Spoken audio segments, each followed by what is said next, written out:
Carol, sinabihan mo ba si Chris? Opo. Sinabihan ko ang sekretarya ko. Natawagan siya bago ako pumunta rito. Kayong dalawa, oo. Teka. Matagal na kaming nawala rito. May nangyari bang masama sa inyong dalawa ni Chris? Tisha, tubig pa para sa Senyorito Winston. Leo, more wine? No more. Kung inintay pala natin ang lalaking yon, siguro namatay na tayo ng gutom. Totoo ba ang binalita sa akin ng mama na malapit na kayo maging mama at papa? Yeah, it's positive. Bakit naiinggit ka? Pagiging hipokrit ako kung sasabihin kong hindi. Carol, kung gusto mo, pagbalik namin ng Winston sa States, sumama ka sa amin. Dadaling kita dun sa doktor ko. He's good. He performs miracles. Wala naman sa babae niya ng diferensya. Mama, I'm sorry, Fox. I'm really sorry. Mabuti naman din niya ako hinintay at meron ako emergency conference dahil sa gusto rin mag-strike ng union natin si Factor sa Laguna. Hi, Winston. Welcome home, Winston. Kaya? Sorry, naputol yung kwentuhan ninyo. Hindi bale. Ikaw talagang pinag-uusapan namin. Mama. Malapit na akong magkapo kay Winston at kay Leah. Sa inyong dalawa, ewan. Sabi ko nga, wala sa kanyang diferensya, kundi nasa sa Kundi sa akin. Mama, kailangan ba pag-usapan ng tungkol sa pagbubuntis sa okasyong ito? At bakit hindi?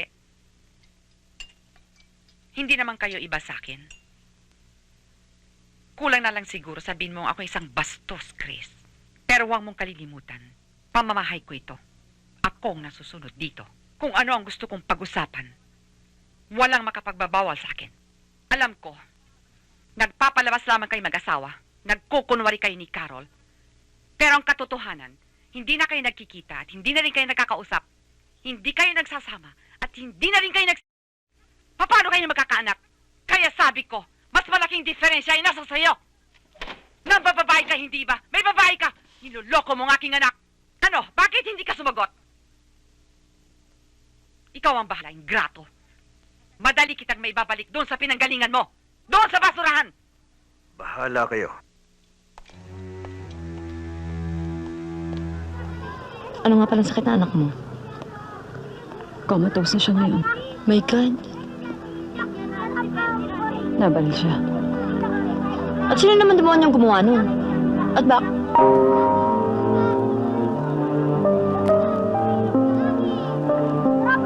Sino ka? Kilala ba kita? Asawa mong bumaril sa anak ko. Kinausap mo ako dahil gusto mo ipama ko asawa ko. Gusto kong pakiusapan mo asawa mo na aminin niya ang krimen niya. May anak ka rin. Anong gagawin mo kung ikaw nasa lugar ko? Hindi ang asawa kong bumaril sa anak mo. Kilala kong asawa ko. May takot siya sa Diyos. Hindi niya kailanman magagawa ang sinasabi mo.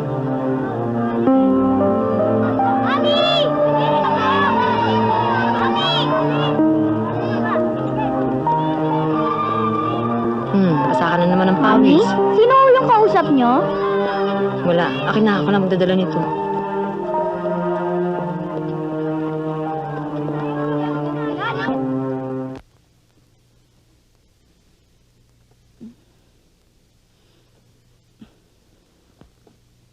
What's wrong? Pinuntahan ako ng ina ng bata na sagasaan. Comatose pa lang ngayon. Saan kayo nakita?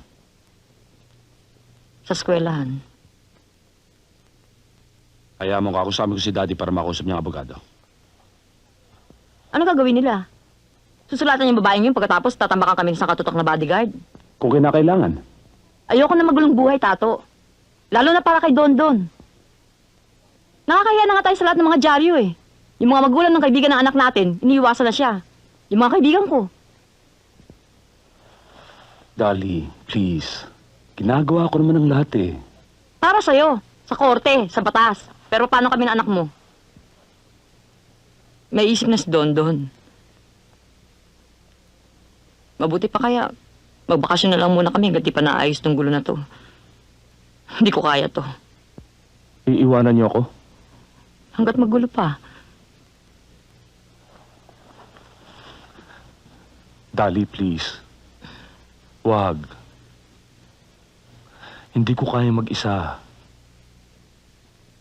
Dali, ikaw lang ang tamang nangyayari sa buhay ko. Ikaw, si Don Don. kayo, pamilya ko, yun lang ang mahalaga sa akin. Eh, paano ako bumalik yung babaeng yun? Huwag kang magpapa-apekto sa kanya. Kakausapin ko si Daddy. Relax ka lang dyan. Bababa rin yun. Oh, ayun.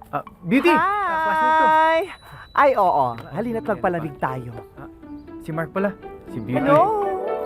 Kailangan ba talaga ngayon gawin yan? Nakakahiya sa bisita ni Noel? Sabi mo hindi mo type yun. Hindi ko nga type, pero hindi naman kailangan bastusin, di ba? Hayaan mo nga ate para malaman natin kung talagang matyaga siya at pasensyoso. Hayaan mo siya dun, maghintay. Balita ako, nag-aral ka doon sa US. Totoo ba? Oo, Masters. Ang taray mo naman nag-masters ka. Ako din eh. Nag-masters din ako. Master cutter ako sa Arthur's. Alam niyo yon? At saka sa haberdashery and tailoring. Ano ka ba? Ako kayo gumagawa ng damit natin ni Kuya Germs. Yung makikintab, yung kumukutikititap. Yung para may mga basag na bumbilya, mga basag na bubog. Akin yon. Ano ka ba? Yung gown ni Megastar, ni Sharon, nung wedding niya. Nakita mo yon? Hindi. O hindi akong gumawa nun. Cecil! First time mo ba magpa-foods pa? Bakit? Kasi kiliti-kiliti ako. Hindi ate, ang kapal ng libag mo sa paa. Ka naman, tama na ngayon. Bababa na ako, ibisita ko, hinihintay na ako. Ano ka ba ate? Hayaan mo sila doon. Tignan mo nga, ang lakas-lakas na tawanan nila doon sa baba. I'm sure inaalaw yun ni Beauty. Di ka pa tapos, kabilang paa. Konti na lang. Wala pa ba siya? Andi dito na. Ayan nga siya, oh. Nakikita mo? Siyempre wala pa. Wala pa nga, di ba? Hindi naman ito makapaghintay. Bababa na ba? Hindi, aakyat pa. Kasi nasa second floor siya ngayon eh. Para mapunta siya sa bubong. Siyempre bababa. Second floor na yun eh. Last floor na yan. Bababa pa. Ito naman di makapaghintay. Napakain na nga. Ayan, Sharon! Sandali lang yan, te, ha? Parang naman glamorous ka pagbaba mo. Parang may love sa'yo yung bisita mo. Sinacharot mo pa ako. Oo, yun lang pala eh. Sige. Tagal naman nun. May nangyari kay Insan.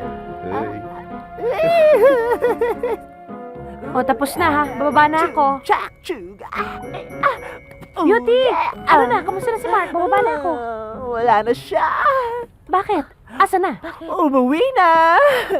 Bakit umuwi? Kami na.